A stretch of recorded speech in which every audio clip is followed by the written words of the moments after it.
Whitehall, 1212.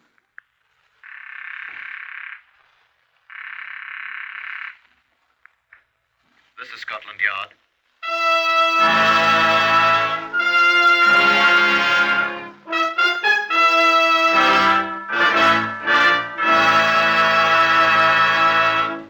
For the first time in history, Scotland Yard opens its official files to bring you the authentic, true stories of some of its most baffling cases. These are the true stories, the unvarnished facts, just as they occurred, reenacted for you by an all-British cast. Only the names of the participants have for obvious reasons been changed. The stories are presented with the full cooperation of Scotland Yard. Research on Whitehall 1212 is from Percy Hoskins, chief crime reporter of the London Daily Express. The stories for radio are written and directed by Wyllis Cooper. Now, here is Chief Superintendent John Davison of Scotland Yard, the curator of the famous Black Museum, to brief you on case number 330220. If you're planning murder, which I sincerely hope you're not, a visit to the Black Museum here will most certainly, I believe, serve as a deterrent. Here we have a large collection of murder weapons, from the simplest to the most ingenious, and most of them have been used effectually. Now, here's a knife still stained with a murdered man's dried blood. Yeah, the user of that knife was hanged. And here is a revolver bullet from a man's brain. Yeah, the man who fired that shot was hanged. And the one-time possessor of this tiny phial, which at the time contained poison, thought to murder her husband. Yeah, the hangman ended her career, too. And this carpenter's mallet here, the wielder of that one drew a trip to the execution shed for the unorthodox use of it. You know, most murderers are caught, and they die more ignominiously than their victims. And here in the Black Museum lie the instruments that encompass two deaths, the victim's and the murderer's own. This innocent tool once fell into evil hands. It's all that remains. Now, Chief Inspector Nigel Loring knows a great deal about this case, number 330220. The old heathens used to believe that their gods were the ones who inspired mortals to murder. This god has the bloodiest murder record of them all. Who was that, Nigel? Mars, the god of war? No, John. His name is Cupid. He was the god of love. When Thomas A. Beckett Appleby married Alma Virginia Farnestock in Canada, he was 70 years old. Alma Virginia was 39. They had both been married before. Her first husband was dead, and Thomas Appleby had divorced his first wife to marry the attractive middle-aged widow. The affair had been a 9-day scandal in their Canadian home, and they had shortly removed to Bournemouth near Southampton to take up what might be called life anew. When I was first assigned to the case, I asked Uncle Tom Cobley, the village ancient of Bournemouth, to describe the Applebys to me. Appleby? Why, he be a bitter old man. Oh, he's a good score of years younger than I be. Never pays no attention to nobody excepting his money and his bottle. Forgot everything but that that wife of his even, mister. And Mrs. Alma Appleby? Eh? Mrs. Alma Appleby. Oh, she's pretty, even if she made no chicken. You don't pay her no mind, even if half of the men in Bournemouth be in love with her, mister, including me. And so, when Thomas A. Beckett Appleby died at the age of 75 from the result of a broken skull, there was scant sympathy to be expected for him, and much indeed for Alma Virginia, his wife, until Alma Virginia opened her mouth and spoke to a sergeant of the Bournemouth police station who had been summoned by Dr. Owen Trelawney, the attending physician. I did it. I tell you I did it. Tell the coroner I did it. That's all I have to say. Madam, do you know what you're saying in the presence of witnesses? Certainly I know what I'm saying. I killed him. I hit him on the head with a mallet. Write it down. Madam, you don't know what you're saying. You're drunk.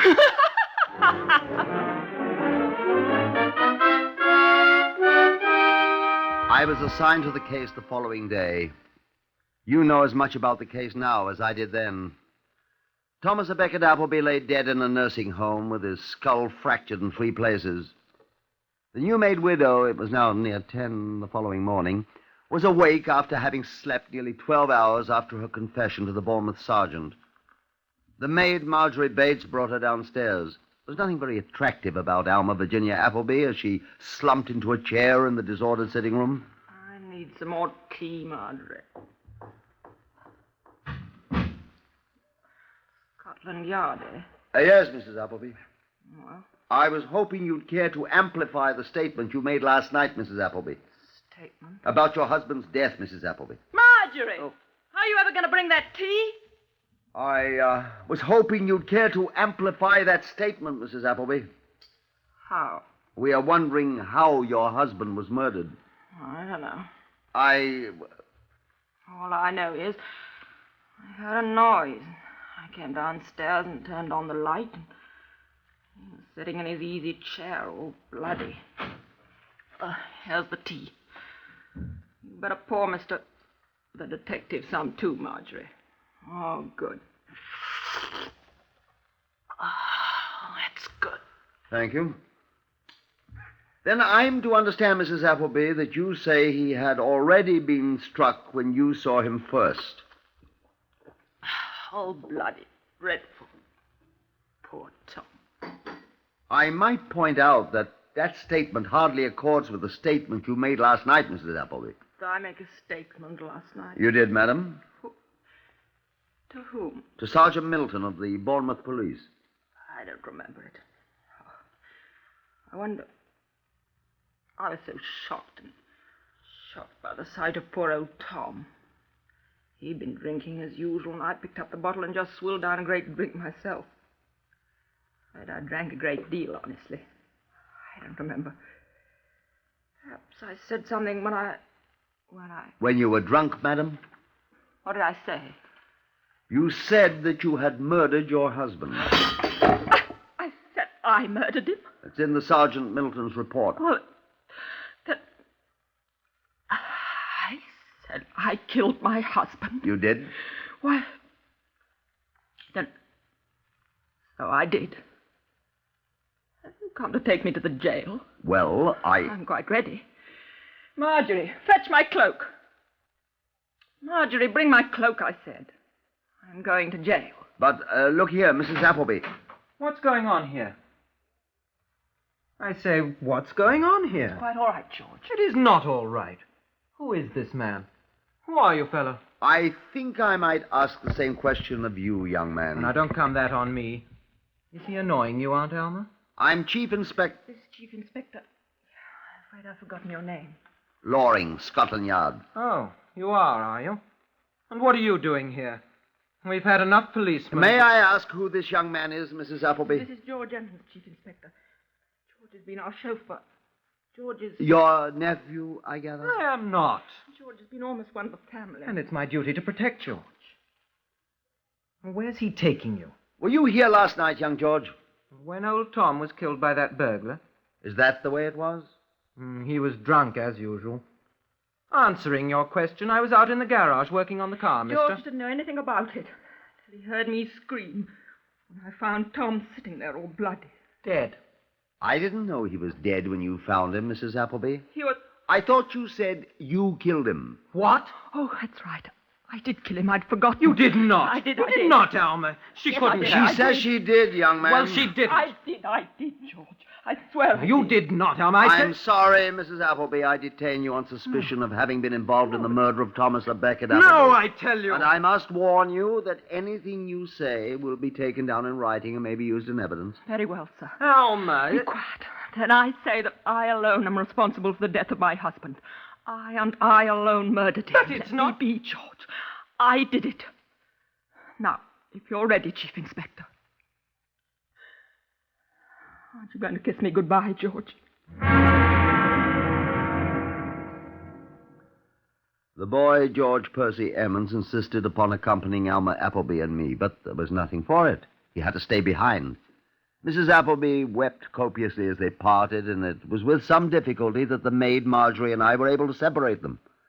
I glanced at young George as I closed the car door. I was a little surprised to discover that he, too, was whimpering, like a puppy left behind, and his eyes were overflowing with childish tears. I was faintly revolted at the sight of this great hulking mooncalf's behavior, and I'm afraid I spoke my mind. Bawling like a blasted baby, I said. Poor George is a baby. Poor lamb's only 18 after all. Only 18, I thought. If I'd bawled like that when I was 18, I'd have had my trousers well booted. It'd help this great larrikin, too, I thought. Poor George. So sweet. I glanced at her curiously, I suppose. I've seen a look like that on a woman's face before. Motive. The back of my mind said to me, motive. Inattentive, grumpy, 75-year-old husband, I thought. Handsome, attentive, 18-year-old boy, and then I remembered that unmanly blubbering, that squalling like a spanked baby, and I was ashamed of myself. And when she spoke again... My baby died when he was 2. I keep thinking of George as my baby boy. But the love in her eyes when she turned to me, I thought uneasily, wasn't exactly the kind of love one has for a son. According to the judge's rules, one may not ask questions of a person who has been charged, except to clarify any statements made. There was no need to ask Alma Appleby any questions. Yes, I killed him. Yes, I had a reason. Reasons, rather. Tom was old and ill. He was always in poor spirits. He worried about money. He worked hard all his life, and now his savings, he thought, were being spent. He knew he could never get any more money. He was an old man. He was afraid of dying, but he constantly talked suicide. He always sat alone in the sitting room and drank. Every night. Half a bottle every night. It's very simple. I couldn't stand it any longer. I'm not a young woman, but I'm not unattractive either, am I? I had a hard life, too. I deserve another chance, don't I? Tied to an old man. A sick old man. A drunken old man. A worried old man who constantly threatened to kill himself. He'd be better off. And I thought I'd be better off. He didn't know it. He didn't know anything. He was sitting there in his chair, drunk, like he was every night. So he wanted to die. I'd grant his wish. I'd be free. People would think a burglar or a tramp did it. So I picked up his bottle. I had to steel myself, didn't I? Yes, I drank. I drank quite a lot. He was sitting there staring at nothing at all as I drank out of his bottle. So I went out and got the mallet. George wasn't there. He didn't know anything about it. He was in the garage working. And I took the mallet and I hit Tom on the head. Just once I hit him. He didn't move or cry out or anything. I just smashed him once and he died. Then I'm afraid I drank the rest of Tom's whiskey. That's all I remember. No, I don't remember telling anyone I'd murdered him. I expect I must have, because I did kill him, you know. I'd been thinking about it a long time, you know, and this time I made up my mind to it. I would do it, and I did do it. He died very easily. Just one smash with the mallet, and it was all over. He didn't even know it. And I feel he died happy. I'm sorry for him. I did rather like him, but... Well, that's the whole story. All of it. I thought I was doing him a favor, and everything would be all right. I could blame it on the burglar or whoever. I should have known I couldn't get away with it. Oh, yes. And be sure to put down that it was all my idea. Nobody at all had anything to do with it but me. Put it all down in writing, just the way I've told you, and I'll sign it. I murdered him. So help me, Alma Virginia Appleby.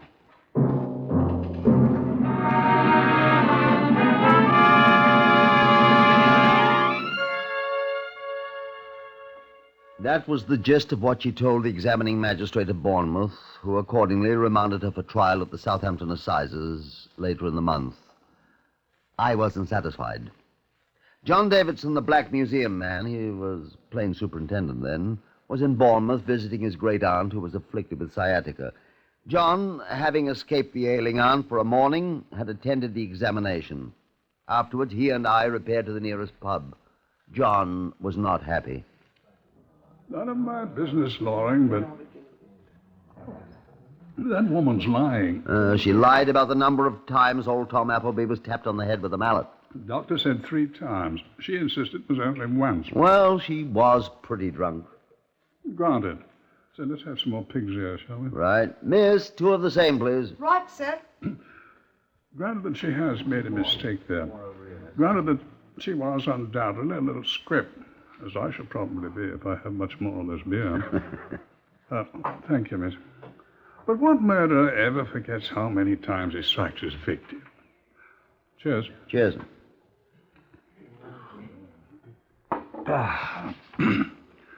More than meets the eye, say I. Well, that's the way I feel, too. Call me down here from Scotland Yard. First thing that happens, the woman confesses. Confessed the Bournemouth policeman before, didn't she? While she was drunk. She a drinking woman? Apparently not. Dr. Trelawney told me old Appleby did all the drinking in the family. So at the risk of sounding like a fool, I'd say that circumstances alter cases. Well, murdering one's husband can be said to be something of a circumstance, sir. Well,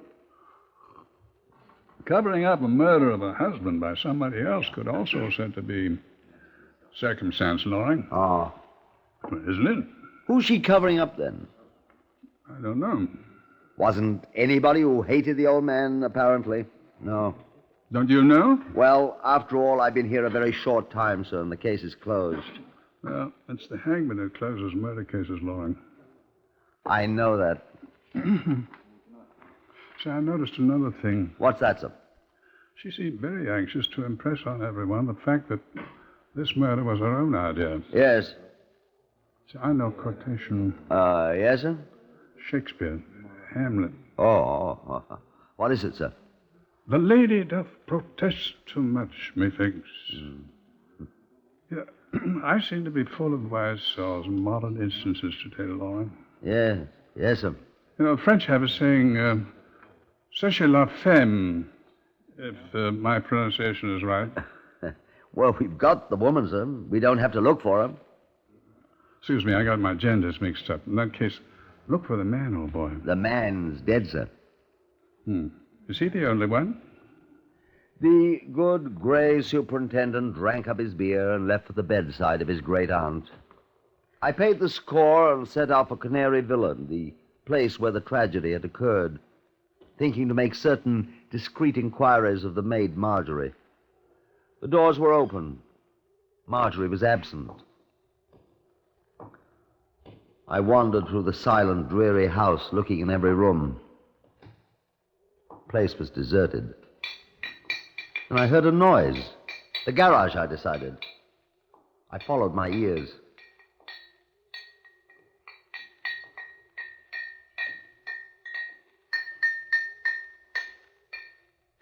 I watched young George for quite a while before he discovered me.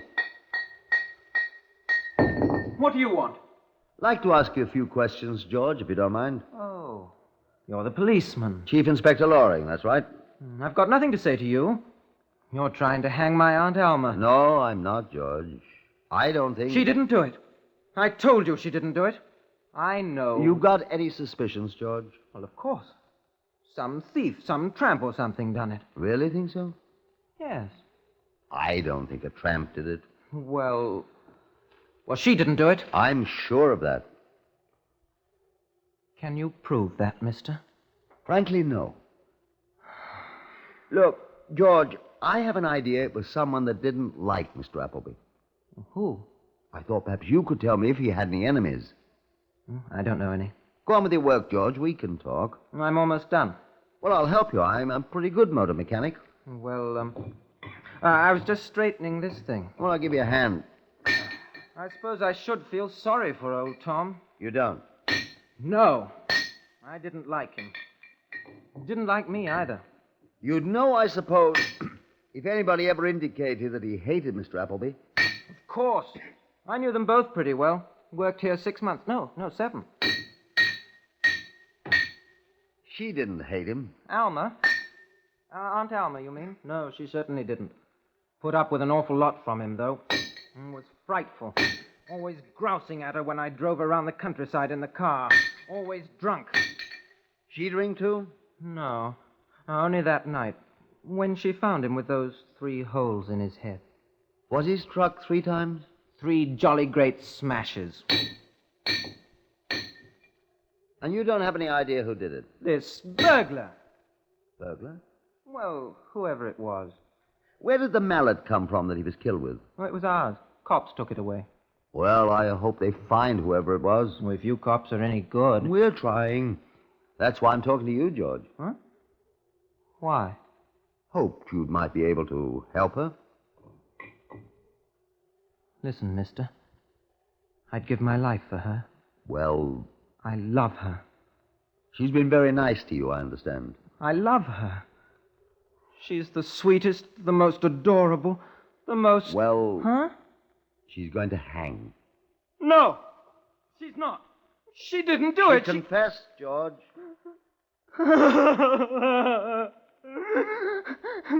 They won't let me see her. Now, George. I've got to see her, I tell you. I've got to see her. Why is it so important? Why, George? Because they'll hang her. They'll hang Alma. She didn't do it.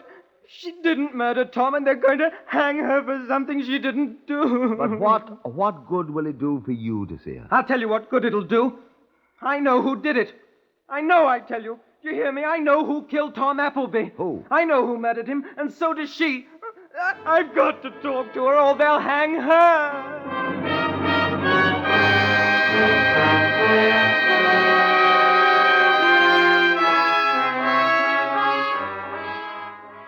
Alma Virginia Appleby's life was in desperate jeopardy. She had been remanded for trial, and no power on earth is sufficient to alter the slow, regular course of British justice before that trial takes place. Not even a confession by another person can change her status, that of a prisoner awaiting trial before a jury of her peers. I explained that to George Percy Emmons. "You're coming to the rescue a trifle late, young George," I said. "It might be that you're too late." I've got to save her. I love her, and she loves me. This is George Percy Emmons' statement.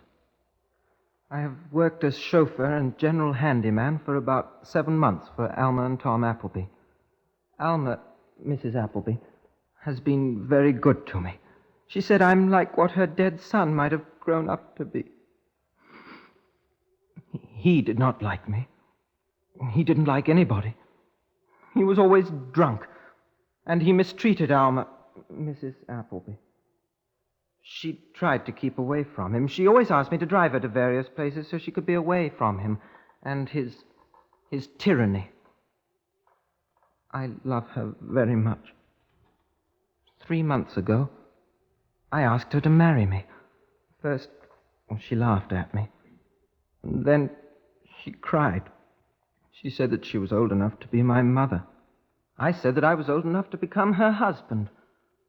But she said she already had a husband. And I said he was a bad husband, and old, and ill-mannered. And she agreed. But she said he was her husband, and she'd sworn to be his wife. I told her I loved her, but she said, no, that is evil. I asked her, if she didn't have Tom for a husband, would she marry me? She cried and said, you must not say that to me. I asked her many more times to marry me when Tom died. 6 times. Tom was old, and he was no good, and he mistreated her. And finally, the 7th time, I asked her if she would marry me if Tom was dead.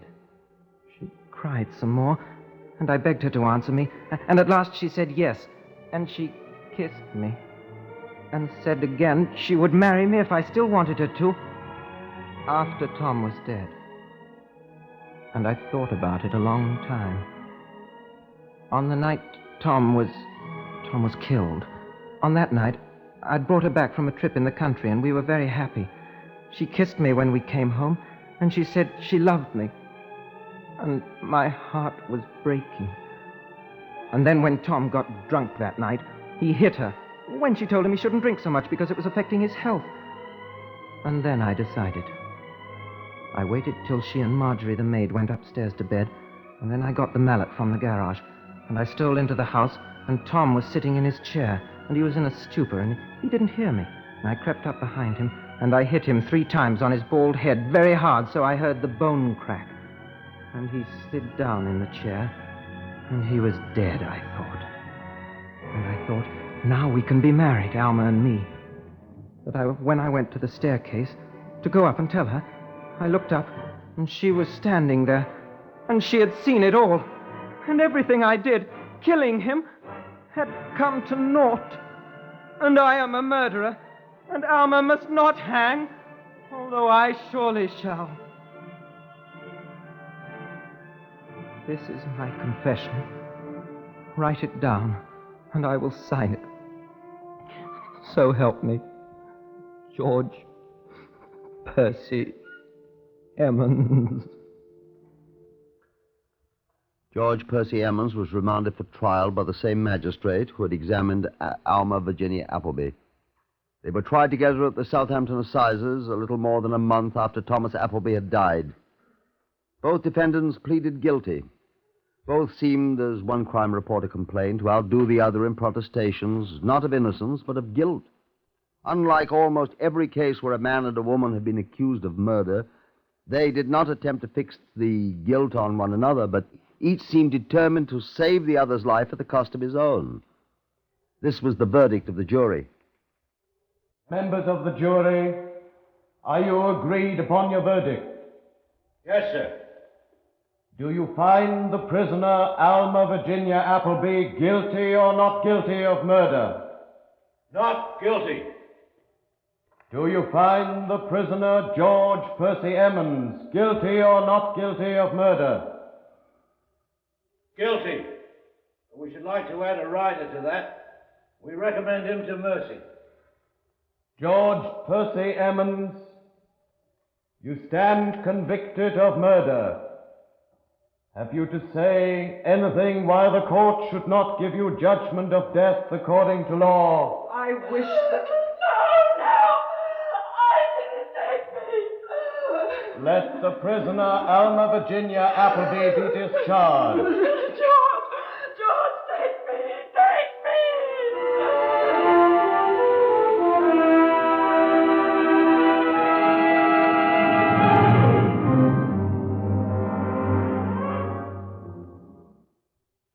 And so they hanged 18-year-old George Emmons. And on the day he was hanged, Alma, the woman who was old enough to be his mother, but young enough to have wanted to be his wife, sat down and wrote a letter. She sealed it, addressed it to the people of England. And standing in the room where Thomas à Becket Appleby had died by her lover's hand, she stabbed herself through the heart. Justice was done.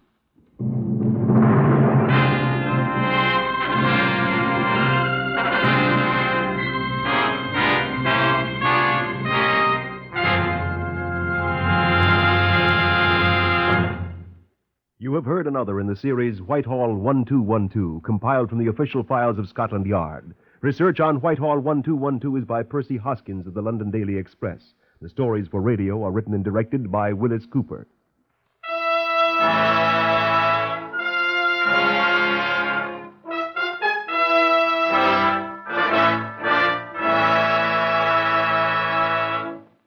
Three chimes mean good times on NBC.